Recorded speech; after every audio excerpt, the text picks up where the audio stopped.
Budget 2025 கொஞ்ச நாட்களில் வரப்போகுது ஆல்மோஸ்ட். ஏன்னா அடுத்த ஃபினான்ஷியல் இயர் 2025 நடக்க போகுது. ஸோ அது மட்டும் இல்லாமல் வந்து பார்த்தீங்கன்னா வருஷம் இந்த பட்ஜெட்டுக்காக எக்கச்சக்கமான investors, traders, financial stock marketers எல்லாருமே வந்து மிகப்பெரிய ஒரு அளவில் வந்து காத்துக்கிட்டு இருப்பாங்க.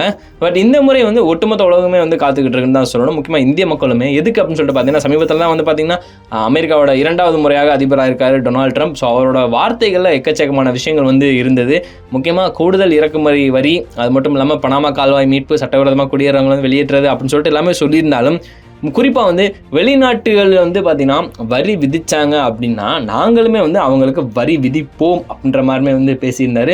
டாலர் பயன்பாட்டை குறைக்கும் பாதையில் வந்து போகிற எந்த ஒரு நாளாக இருந்தாலும் அதோட வர்த்தக போகிற தொடங்க வந்து அமெரிக்கா தயாராக இருக்கும் அப்படின்றதையுமே வந்து சொல்லியிருந்தார். இது ஒட்டுமொத்தமான உலகத்துக்குமே வந்து மிகப்பெரிய ஒரு ஷாக்கான ஒரு விஷயமா வந்து முடிவுக்கு கொண்டு வந்தது. ஸோ ஒரு ஷாக்கிங்கான விஷயமா தான் இருந்தது.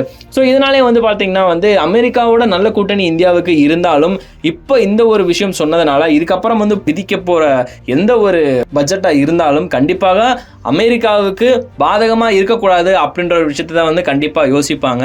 முக்கியமாக அமெரிக்கா உட்பட பல சர்வதேச கூட்டாளியுடனான நம்மளோட வர்த்தக ஒப்பந்தங்கள் வந்து மத்திய அரசு வந்து மறுபரிசீலனை வந்து செய்யலாம். ஸோ அதனாலே வந்து பார்த்தீங்கன்னா எக்கச்சக்கமான அட்வான்டேஜஸ் வந்து இந்தியா சைடு இருக்கும். அது மட்டும் இல்லாமல் ட்ரம்ப்பும் வந்து அப்படி சொன்ன ஒரு விஷயத்தினால மேபி இதுக்கப்புறம் வரப்போகிற வரி எல்லாமே வந்து பார்த்தீங்கன்னா இந்தியாவை பேஸ் பண்ணியே பட்ஜெட் இருந்ததுன்னா இன்னும் சூப்பராக இருக்கும்ன்ற மாதிரிமே வந்து நிபுணர்களோட கருத்து. அமெரிக்கா, சீனா இவங்க எல்லாருமே தவிர்த்து வந்து பார்த்தீங்கன்னா மற்ற நாடுகளோட இந்தியாவோட கூட்டணி வந்து வர்த்தக ஒப்பந்தங்களை வந்து இன்னும் வலுப்படுத்தினாங்க அப்படின்னா நம்மளோட வர்த்தக எல்லை விரிவுபடுத்துறதுக்கு இன்னும் ஒரு சாத்தியமான ஒரு வழியாக இருக்கும். அது மட்டும் இல்லாமல் உள்நாட்டு உற்பத்தியை ஊக்குவிக்கும் வகையில் வந்து பார்த்தீங்கன்னா இது ஏற்ற மாதிரி பட்ஜெட்டையுமே ரெடி பண்ணால் இன்னும் சூப்பராக இருக்குன்ற மாதிரி வந்து நிபுணர்கள் சொல்லியிருக்கிறாங்க.